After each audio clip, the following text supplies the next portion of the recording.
कथा भक्तमाल जी में आती है। एक भक्त थे, उनका नाम था धन्ना जाट। क्या नाम था? बड़ी मधुर कथा है धन्ना जी की। धन्ना जी की कथा ऐसे प्रारंभ होती है कि सामान्य से परिवार में धन्ना जी का जन्म हुआ। देखो, ये हरिप्रिय हैं, इनको हरि प्रिय थे, लेकिन इनकी भक्ति से फिर ऐसी स्थिति हो गई कि ये हरि को प्रिय लगने लगे। तो धन्ना जी के यहां एक संत पधारे। संत की शालिग्राम जी की सेवा। और छोटे बालक जो होते हैं वो संतों को या घर में कोई भी बड़े बुजुर्ग आए या कोई भी श्रेष्ठ जन आए, वो क्या करते हैं, कैसे करते हैं, मेहमानों को देखते हैं बैठ के। तो महात्मा जी अपने ठाकुर जी की सेवा करते और धन्ना जी जाके उनके पास में बैठ जाते। पहले जल से स्नान, फिर दूध से स्नान, फिर घी से, फिर दही से, फिर शहद से, पंचामृत स्नान करा के बढ़िया इत्र लगा के ठाकुर जी को उर्द पुंड तिलक लगा करके माला तुलसी पधरा के विराजमान कर दिया। धन्ना जी को इतनी अच्छी लगी ये सेवा, रोज बैठ जाते, पूरी रात रोते, अपनी माँ से कहते मैया ये सुबह कब होगी। क्यों? वो सुबह होते ही बाबा के पास जाऊंगा, उनकी सेवा देखूंगा कैसे करते हैं। बंधुओं देखो, भक्ति का बीजारोपण बाल्यकाल में ही होता है। छोटे जितने बालक उतनी ज्यादा उनको सत्संग, उनको संतों के सन्निधि में, भक्तों के पास ले जाना प्रारंभ किया जाए, उसका प्रमाण फिर आपको 25-30 वर्ष का जब वो होगा दिखेगा। जो बालक बचपन से कभी संत संग नहीं गए, कभी संतों की सेवा नहीं देखी, उनके जीवन में निश्चित ही भक्ति का अभाव रहता है। इसलिए बाल्यकाल से कौमार आचरित प्राज्ञो, भागवत में आज्ञा करते हैं भक्ति कब करनी चाहिए। बोले कौमार आचरित प्राज्ञो धर्मान भागवतान इह कुमार अवस्था। कुमार अवस्था किसको कहते हैं? लगभग भक्ति का प्रारंभ मतलब स्वयं नाम जप आदि करना, तो उसको कुमार अवस्था से कर देना चाहिए, 14-15 वर्ष की आयु से। उससे पहले क्या करे? प्रैक्टिस करे, माता पिता के साथ वृंदावन जाए, संतों के पास जाए, तब तो जाके 14-15 में भजन प्रारंभ करेगा। तो धन्ना जी रोज सेवा देखते, बड़े खुश होते। जैसे महात्मा का जाने का समय आया, धन्ना जी बिखर गए। कहां जा रहे हो आप? बोले बेटा अब हो गई हमारी सेवा पूरी, अब हम जा रहे हैं, फिर आएंगे कुछ साल बाद। धन्ना जी बोले तो आप चले जाओ, इनको छोड़ जाओ यहीं पे, ये ठाकुर जी यहीं रहे आए, मैं इनकी सेवा करूंगा। बाबा बोले अरे तुम छोटे बालक हो, तुमसे सेवा बनेगी नहीं बेटा, तुम जिद मत करो। धन्ना जी तो रोने लगे, बोले नहीं मैं सेवा करूंगा, मुझे तो ये चाहिए। जैसे कोई वस्तु के लिए बालक जिद करता है, ऐसे धन्ना जी ठाकुर जी के लिए जिद करने लगे। माता पिता परेशान, महात्मा अलग परेशान, क्या करें। और इतना रोवे कि महाराज पूरा घर अधर कर दिया, मोहल्ले वाले तक इकट्ठे हो गए। क्या हो गया? बोले धन्ना जी के महात्मा जी जा रहे हैं, उनके ठाकुर जी मांग रहा है धन्ना। अब किसी में ये हिम्मत भी नहीं कि महात्मा सिंह कहते हैं दे जाओ। और कोई वस्तु हो तो ये भी कह देते हैं लोग दे जाओ, चलो हम दूसरी दे देंगे। ठाकुर जी की बात है भैया, कोई अपनी सेवा कैसे दे सकता है। धन्ना जी इतने रोए, सिर पटक पटक के रोने लगे, छोटे बालक। महात्मा बोले बड़ी विडंबना, ठाकुर जी रक्षा करो, क्या करें। इतने महात्मा बाहर गए और गोल गोल काले से दिखने वाला एक पत्थर उठा लाए, उसमें बढ़िया घी भी लगा करके और इत्र लगा के सुगंधित कर दिया, उर्द पुंड तिलक लगा दिया ठाकुर जी जैसा। और अपने ठाकुर जी तो नीचे एक छोटे सिंहासन पर विराजमान कर दिए और बड़े सिंहासन पर वो पत्थर लाके रख दिया और बढ़िया सजा के। धन्ना रो रहे थे, उठा के गोद में ला, देख देख देख तेरे ठाकुर जी आगे देख। धन्ना जी जैसी मंदिर में, धन्ना जी की दृष्टि तो उन्हीं के ठाकुर जी पे,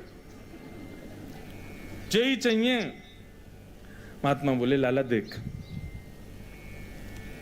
ऊपर सिंहासन पर बड़े ठाकुर जी बैठे और नीचे छोटे ठाकुर जी बैठे। वो बड़े वाले जो हैं वो तो हैं राजा ठाकुर, और ये छोटे वाले जो नीचे बैठे हैं ना, ये सिपाही ठाकुर। अब बता, मुझे तो राजा ठाकुर ज्यादा बढ़िया लग रहा है, मैं तो उनको ले जाऊंगा, लेकिन फिर याद रहियो जब जब मैं आऊंगा तब तब मेरे ठाकुर जी ऊपर बैठेंगे और तेरे वाले नीचे बैठेंगे, क्योंकि तू सिपाही ठाकुर जी मांग रहा है और मेरे ठाकुर जी तो राजा ठाकुर हैं। अब बालक को उस भाव से समझाया तो धन्ना जाट वो नहीं, मैं तो राजा ठाकुर लूंगा, आप ले जाओ सिपाही को। सिपाही ठाकुर जी के रूप में उनके निज ठाकुर जी थे। बाबा बोले अब ठीक है। घर वालों ने भी प्रणाम किया, जय हो महाराज जी, बड़ी आपने बुद्धि युक्ति लगाई। सबको लगा कि कंटक छूट गया, लेकिन यहां तो अब भक्ति प्रारंभ हुई थी धन्ना जी की। देखो ठाकुर जी की सेवा के लिए जो व्यवस्था की प्रतीक्षा करते हैं, ठाकुर जी की सेवा के लिए अनुकूल समय की प्रतीक्षा करते हैं, उन लोगों के लिए प्रमाण है ये कथा। बाकी सेवा तो बाद की बात है। ठाकुर जी भी असली नहीं थे धन्ना जी के, सामान्य पत्थर था और धन्ना जी उनकी सेवा करते।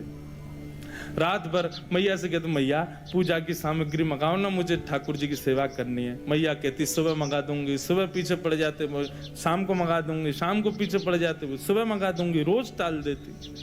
एक दिन धन्ना जी अनशन पर बैठ गए, नन्हे से, भोजन नहीं करें, दूध नहीं पीवे, पानी नहीं पीवे। अब तो ये कि रात में सोए भी नहीं, मैया से बस ये कहें पूजा की सामग्री मंगाओ, पूजा की सामग्री मंगाओ। मां ने सहज भाव से कह दिया तेरे ठाकुर जी और तू इनका सेवक, सामग्री मैं क्यों लाऊं, अपने आप कर व्यवस्था। धन्ना जी निकल पड़े। महाराज पुष्प लियाए तोड़ करके, तुलसी लियाए, बढ़िया सुंदर माला बना ली। नन्हे से बालक ने जैसी उनको जिस खेल खेल में सेवा करते वैसी सेवा करते थे। ठाकुर जी को तिलक लगाना है, कहां से तिलक लावे, तो बाहर गए, एक ईंट फूटी पड़ी थी लाल लाल, उसी ईंट को लाए, पानी में घोल घोल के घिस घिस के उसी से तिलक बना दिया। ईंट को घिस करके उसका तिलक श्री ठाकुर जी को लगाया।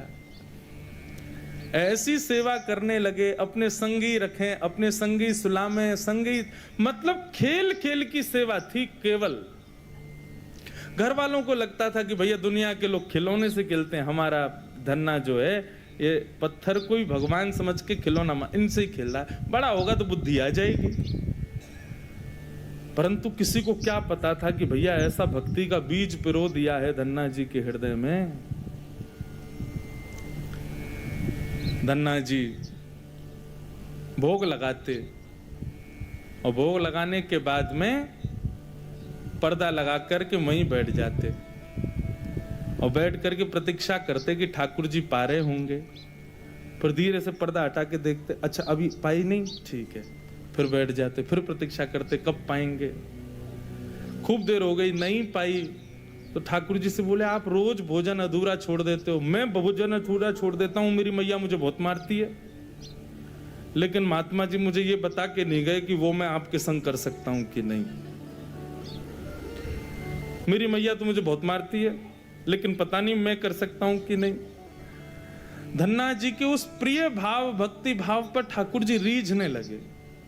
एक दिन तो धन्ना जी हट करके बैठ गए, यदि आपने नहीं पाया तो मैं भी नहीं पाऊंगा। धन्ना जी ने थोड़ी देर देखा, थाली यथावत रखी है, नहीं पा रहे, तो ठाकुर जी की तरफ कमर करके लेट गए। तो ठीक है, तो आज मैं भी भूखा सोऊंगा। इतने में ही जैसे उंगली को कोई जोर से चाटे तो चट चट आवाज आती है ना, ऐसी चाटने की जोर जोर से आवाज आने लगी।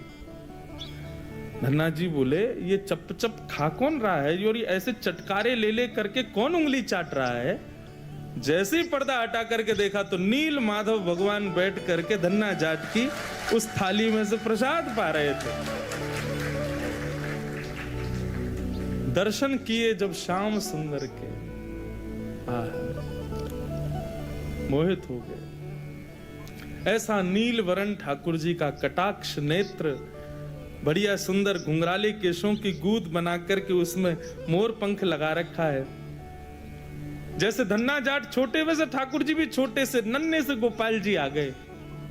और जैसे मानो पूरे हाथ में सान लेते हैं ना सब्जी छोटे बालक, ऐसे ठाकुर जी ने माखन मिश्री और सारी सब्जी सान रखी है और खूब प्रेम से चाट चाट करके पा रहे हैं। धन्ना जाट बड़ा प्रसन्न हो गया, बोले आप तो बड़े प्यारे हो, आज आप प्रत्यक्ष मेरे सामने आ गए। ठाकुर जी धीरे धीरे अब धन्ना जाट के सखा बनने लगे। धन्ना थोड़ा बड़ा हुआ, गऊ चराने, बछड़ा बछिया चराने जाता तो अपने शालिग्राम, जो शालिग्राम थे ही नहीं, सामान्य पत्थर थे, उनको सजा धजा के बढ़िया अपनी जेब में धर के ले जाता। रास्ता भर उनसे बात करता, नीचे वृक्ष के नीचे बैठ करके ठाकुर जी, अब कोई नहीं है ठाकुर जी प्रकट हो जाओ, तो ठाकुर जी प्रकट हो जाते, धन्ना के साथ प्रेम से पाते। बंधुओं देखो इस कथा से क्या समझ में आ रहा है, धन्ना जी के भीतर ऐसा कौन सा गुण है जिस पर ठाकुर जी रीझ रहे हैं? दीनता। कल हमने एक सूत्र लिया था भक्ति में, अविचार। भगवत भक्ति में विचार नहीं करना है, जो करना है सो करना है। मन में बात आ गई तो बस ठाकुर जी को प्रस्तुत होनी चाहिए, पहला सूत्र। भक्ति का दूसरा सूत्र है दीनता। जितने सीधे, जितने दैन्य, जितनी दीनता में ठाकुर जी की भक्ति में रहोगे, ठाकुर जी उतने प्रसन्न रहेंगे। जितने चतुर बनने का प्रयास करोगे ठाकुर जी के सम्मुख, उतने ही ठाकुर जी दूर भागेंगे। जितना हो सके दीन रहो। ठाकुर जी की भक्ति में किसी भी प्रकार की चतुराई नहीं होनी चाहिए। दीन। धन्ना जी उन्हीं ठाकुर जी को लेकर के चले गए। ठाकुर जी आज बोले, धन्ना तू तो मेरी बड़ी सेवा करे, पर मेरा भी मन करे कि मैं भी तेरी सेवा करूं। सब लोग इधर देखो, कथा सुनो। धन्ना जी बोले, ठाकुर जी ये उचित नहीं है, आप भगवान हो, आप एक ईश्वर तत्व हो, आपकी सेवा हम करें अच्छा लगता है, पर आप हमारी सेवा करो ये कहां की शोभा है? ठाकुर जी बोले, नहीं धन्ना हम तो तुम्हारी सेवा करेंगे, हमें बताओ हम क्या करें। और भैया ये भक्ति, ये भक्त भगवान वाली बात थोड़ी है। यहां तो सखा हैं, आप हमारे सखा हो, हम आपके सखा। सखा तो आपस में मिल बांट के सब काम करें। बता भैया धन्ना हम क्या करें? धन्ना जाट बोले, तो फिर एक काम करो, आप हमारी गैया चराओ। ठाकुर जी बोले, ये तो हमारे जन्म जन्म को काम है, ये तो हम बड़ी निपुणता से करेंगे।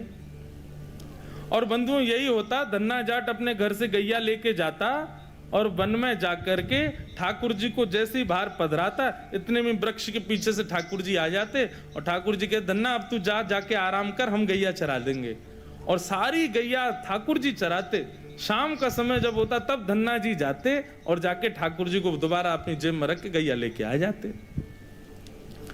एक दिन वो महात्मा आ गए जो धन्ना जी को वो पत्थर दे के गए थे।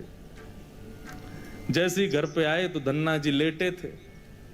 महात्मा आके बोले, और बताओ भाई धन्ना सब ठीक? अरे गुरुजी आए, गुरुजी जय हो, गुरुजी प्रणाम आपके चरणों में।